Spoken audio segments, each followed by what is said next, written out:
नमस्ते builders developers. आज के इस वीडियो में हम लोग देखेंगे top 7 mistakes done while taking construction finance. सबसे बड़ी 7 मिस्टेक्स कंस्ट्रक्शन फाइनेंस लेने के टाइम पे क्या क्या होती है बिल्डर्स से।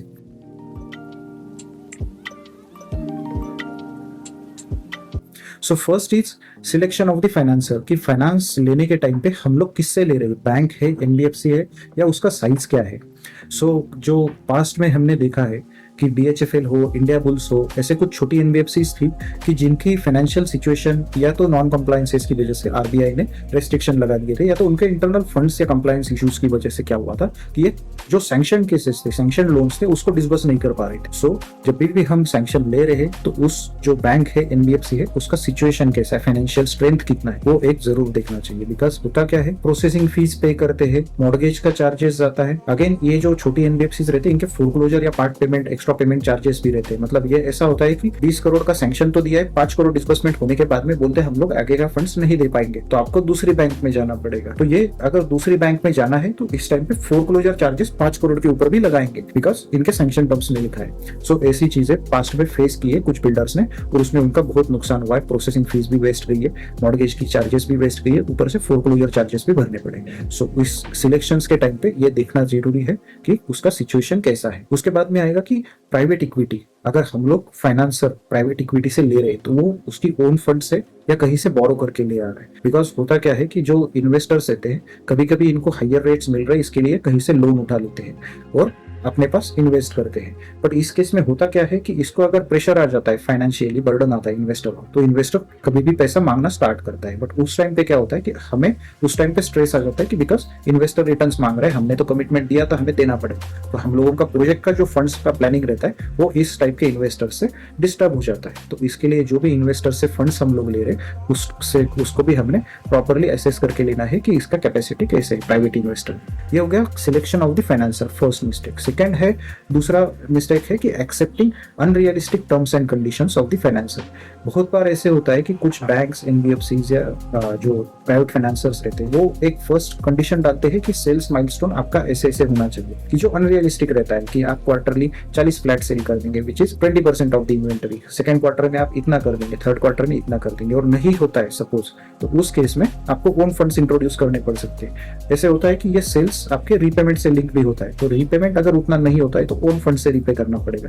सो ये जो अनरियलिस्टिक कंडीशंस रहती है ये सैंक्शन लेटर में प्रॉपर तरीके से देखनी चाहिए। एडिशनली ये सेल्स के साथ में डिसबर्समेंट शेड्यूल भी हमारा रहता है कि जो स्टेजेस ऑफ द कंस्ट्रक्शन से लिंक रहता है। तो ये स्टेजेस ऑफ द कंस्ट्रक्शन के साथ में एक एडिशनल चीज देखना बहुत इंपॉर्टेंट है कि मेरा कॉस्ट इंट्रोडक्शन या कॉस्ट कहाँ पे जा रहा है, कितना जा रहा है, उसके अगेंस्ट में मेरे पास सोर्सेस क्या आ रहे हैं। बिकॉज होता ऐसे है कि बैंक या एनबीएफसी अगर मैच्योर्ड या एक्सपीरियंस्ड पर्सन नहीं रहेगा तो वो देखता है कि मेरे को इतना कंस्ट्रक्शन होगा तो मैं इतना रिलीज करूंगा, इतना कंस्ट्रक्शन होगा तो मैं इतना रिलीज करूंगा। बट उसके साथ में हम अगर कॉस्ट नहीं मैच करते जाएंगे, बिकॉज होता ऐसे है कि कंस्ट्रक्शन के छोड़ के हमें टीडीआर की एडिशनल कॉस्ट लगती है, एडिशनल सैंक्शन की भी कॉस्ट लगती है। तो ये लोग सैंक्शन का और टीडीआर का कॉस्ट कभी कभी इग्नोर कर देते हैं या मिस कर देते हैं। तो उस केस में क्या होता है कि हम लोग एक्सेप्ट कर लेते हैं कि मेरे पास इतना बुकिंग्स आएगा, इतने बेसिस पे मैं इतना कंस्ट्रक्शन कंप्लीट करूंगा और मैं इजीली सेल्स माइलस्टोन अचीव करके लोन रीपे कर सकता हूँ। बट इसमें अगर बैंकर ने मिस कर दिया है उसके टेबल में,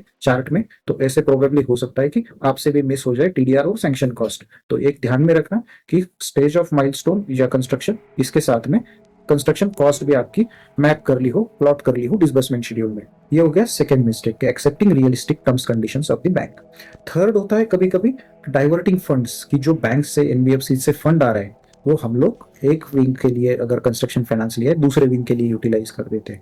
और कभी कभी ऐसे होता है कि दूसरे विंग में या ये विंग में जो प्रपोज्ड अपना जिसके लिए कंस्ट्रक्शन फाइनेंस लिया है उसमें बुकिंग्स नहीं आया, तो क्या होता है कि कंस्ट्रक्शन फाइनेंस कम पड़ जाता है। तो उस केस में हम बैंक्स के पास जाते हैं अगेन कि मेरे को ये दूसरे विंग के लिए भी चाहिए। बैंक एसेस कर दिया तो समझ में आता है बैंक को कि इसने तो फंड्स यहाँ से मेरा लोन उठा के दूसरी जगह पे यूटिलाइज किया, दूसरे विंग के लिए जहाँ पे मैंने लोन नहीं लिया, तो वहां पे अपना इंप्रेशन खराब होता है। कभी कभी होता है कि ये विद इन विंग हो गए, हम ये इस प्रोजेक्ट का निकाल के दूसरे दूसरे प्रोजेक्ट के लिए भी यूज कर रहे हैं। कभी कभी सरप्लस फंड से बैंक दे रही है, उनके पास टारगेट से, तो हमें प्रेशर डालती है कि सर आप इतना ये क्वार्टर के लिए, ये मंथ के लिए इतना पैसा ले लीजिए। तो कभी कभी हम लोग उनके इसमें आके फंड्स की डिसबर्समेंट ले लेते हैं और कोई लैंड के लिए एडवांस देते हैं। तो ये भी क्या होता है, डाइवर्जन ऑफ फंड्स होता है। और क्वार्टर एंड में या अगले डिसबर्समेंट पे आपका चार्टर्ड अकाउंटेंट, सीए, कंसल्टेंट से जब सर्टिफिकेट मांगा जाता है कि ये यूटिलाइजेशन ऑफ द फंड्स कहाँ पे हुआ है कंस्ट्रक्शन फाइनेंस का, वो दीजिए। तो उस टाइम पे ऐसे होता है कि ये फंड्स हाईलाइट हो जाते हैं कि प्रोजेक्ट से विड्रॉ हुए, आप उतना जो स्टेज ऑफ कंस्ट्रक्शन है उतना दिखा नहीं पाते। सो ये diversion of the funds is the third mistake. चौथा है कि रॉन्ग प्रोजेक्शंस, कि जो प्रोजेक्शंस है सेल्स के होने दो, कंस्ट्रक्शन कॉस्ट के होने दो, एस्टिमेट्स होने दो, जो प्रोजेक्ट के कंप्लीट होने तक के जो एस्टिमेट्स है, प्रोजेक्शंस है, ये सब कहीं ना कहीं पे इनएक्सपीरियंस पर्सन से बना के ले लिए, या तो प्रॉपर तरीके से स्टडी इन्फ्लेशन कॉस्ट और ये सब बिना कंसिडर करे हमने बना लिए और वैसे ही बैंक को सबमिट कर दिए और उसी के बेसिस पे अपना काम भी चल रहा है। बट इन बिटवीन ऐसे होता है कि कुछ कॉन्टिजेंसीज आ जाती है या कहीं पे रेट्स बढ़ जाते हैं, तो उस बफर या कॉन्टिजेंसी को कंसिडर नहीं किया रहता है। सो ये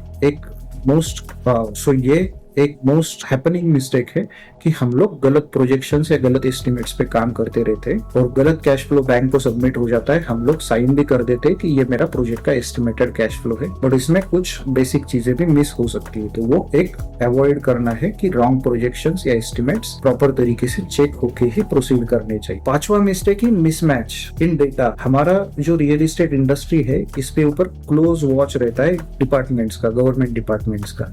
सो बैंक्स को हम लोग क्वार्टरली या कुछ डिसबर्समेंट के टाइम पे सर्टिफिकेट्स देते हैं। कभी कभी ऐसे होता है कि हम पकड़े भी जाते हैं और बाद में कंसल्टेंट सर्टिफिकेट्स देने के लिए मना कर देता है कि आपका फॉर्म 3 क्वार्टरली रेरा के लिए सबमिट हो रहा है, सिमिलर वे से आपका एडवांस टैक्स के लिए, इनकम टैक्स के लिए वर्किंग हो रहा है, सिमिलर वे से आपका जीएसटी मंथली जा रहा है, तो जीएसटी डिपार्टमेंट को भी सेल्स पता चल रहा है। तो ये हैंड ही हैंड चलता रहता है कि आपका रेरा का जो कॉस्ट जा रहा है, बैंक को भी एक कॉस्ट सबमिट हो रहा है, साथ में जीएसटी के साथ में सेल्स जा रहा है, इनकम टैक्स में साथ में प्रॉफिट, सेल्स और कॉस्ट दोनों जा रहा है।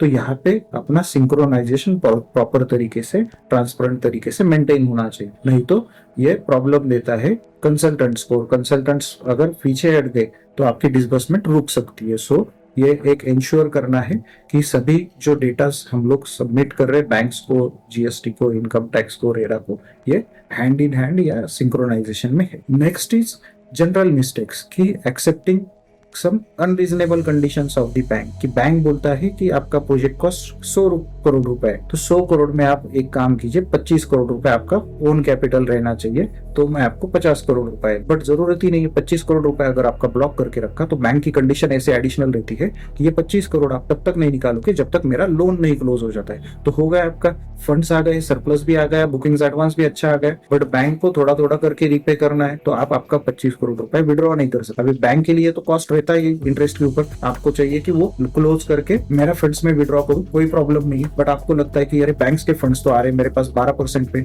मेरा ओन कैपिटल जो है मैं तो विड्रॉ करके दूसरे प्रोजेक्ट में डालूंगा, ज्यादा रिटर्न्स ले सकता हूँ। तो उस टाइम पे आपके 25 करोड़ रुपए बैंक विड्रॉ करने नहीं देती है। आपको दूसरी जगह पे लैंड परचेस करनी है, आप नहीं कर सकते हो, बुकिंग एडवांस तक मेरा लोन क्लोज नहीं होता, आप इस प्रोजेक्ट से आपके 25 करोड़ और बुकिंग एडवांस नहीं निकालोगे। आपको अगर करने हैं तो आप टुवर्ड्स मेरे लोन पहले भरिए और दूसरी प्रोजेक्ट में आप इन्वेस्ट कीजिए। सो एक बिगेस्ट मिस्टेक होती है कि अनरीजनेबल कैपिटल कमिटमेंट्स हम लोग देके बैठते हैं, तो ये एक अवॉइड करना है। साथ ही साथ क्या होता है कि जनरल मिस्टेक में रिकॉन्स्टिट्यूशन कर लेते हैं कि कोई पार्टनर का है कि मेरे को प्रोजेक्ट में कंटिन्यू नहीं करना है, बट लोन तो ऑलरेडी सैंक्शन होके उसने साइन दे दी थी, गारंटी विड्रॉ करनी पड़ती है। तो ये जो एक है आपको इंश्योर करना पड़ेगा कि जब भी आप रिकॉन्स्टिट्यूट कर रहे हो, किसी को ऐड कर रहे हो, पार्टनर को रिन्यू कर रहे हो, तो उसके पहले बैंक से परमिशन लेनी है, बैंक को रिटर्न में देना है, बैंक को इंटीमेट करना है कि हम ऐसे ऐसे चेंजेस कर रहे हैं। एडिशनली एक होता है कि कलेक्शन एंड सेल्स का जो ये सेल्स एडिशनली ऐसे है कि आपका जब सेल बुक होता है तो सेल्स के टाइम पे आपको कंस्ट्रक्शन फाइनेंस की एनओसी लेनी पड़ती है, उस बैंक से, एनबीएफसी से एनओसी लेनी पड़ती है। उसकी प्रोसेस एडवांस में हम लोग समझ के नहीं लेते। तो कभी कभी ऐसे होता है कि बैंक्स बोलती है कि मेरे को होम लोन का पेनिट्रेशन चाहिए, कि मेरे पास पहले लीड आनी चाहिए, हमारे यहाँ से होम लोन के लिए कस्टमर को कॉल जाएगा एंड देन अगर वो नहीं बैठ रहा है हमारे पास तो हम लोग उसको अलाउ करेंगे दूसरी जगह पे होम लोन करने के लिए।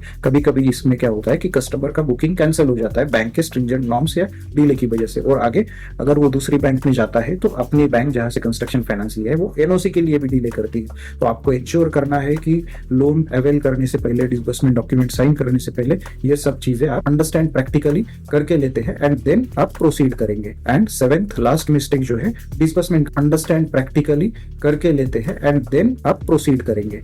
एंड सेवेंथ लास्ट मिस्टेक जो है, डिसबर्समेंट कंडीशंस की बैंक्स, नॉर्मली कुछ बैंक्स ऐसे है कि वो बोलते हैं मैं डायरेक्टली सप्लायर को करूंगा। नॉर्मली एसबीआई जो है वो क्या करती है कि सप्लायर्स की लिस्ट लेती है, उनके इनवॉइसेस लेती है, उनके बैंक अकाउंट डिटेल्स लेती है और उनको डायरेक्टली डिसबर्स करती है। कुछ बिल्डर्स को ये नहीं एक्सेप्ट होता है। सो आफ्टर डिसबर्समेंट वो परेशान हो जाते हैं इस टाइप के डिसबर्समेंट या इस टाइप के ऑपरेशन से। सो एक इंश्योर करना कि आपको जो डिसबर्समेंट चाहिए आपकी बैंक अकाउंट में चाहिए या डायरेक्ट सप्लायर को जाएंगे। बिकॉज कभी कभी बैंक्स का रेट ऑफ इंटरेस्ट कम होता है, एनबीएफसी का ज्यादा होता है, मे बी 2% का डिफरेंस रहेगा, कहीं पे 3% का रहेगा। बट ईज ऑफ ऑपरेशंस कहाँ पे अच्छे है और अपने को बिजनेस रन करने के लिए कहाँ पे बेटर। कर जो 2% 3% जाने वाला है वो कंस्ट्रक्शन फाइनेंस जितना यूटिलाइज किया है उसके ऊपर जाने वाला है। बट उसके लिए अगर मेरे पास लिक्विडिटी नहीं है, मैं मटेरियल सप्लायर को एडवांस इमीडिएट नहीं दे सकता हूँ, मेरे को उसके लिए अप्रूवल लेना है, मेरे को उसको पेमेंट्स की कुछ कंडीशंस रखनी हो, तो आप इमीडिएट नहीं डिसाइड कर सकते हो। बैंक्स के ऊपर डिपेंड करेगा वो डिसबर्समेंट कैसे करनी है। सो ये है टॉप 7 मिस्टेक्स। आपको अगर वीडियो अच्छी लगी तो लाइक कर देना, आपके दोस्तों के साथ शेयर कर देना और आपकी कुछ कमेंट्स रहेगी, आपकी कुछ रिक्वायरमेंट्स रहेगी तो इस कमेंट बॉक्स में जरूर ऐड कर देना। Thank you very much.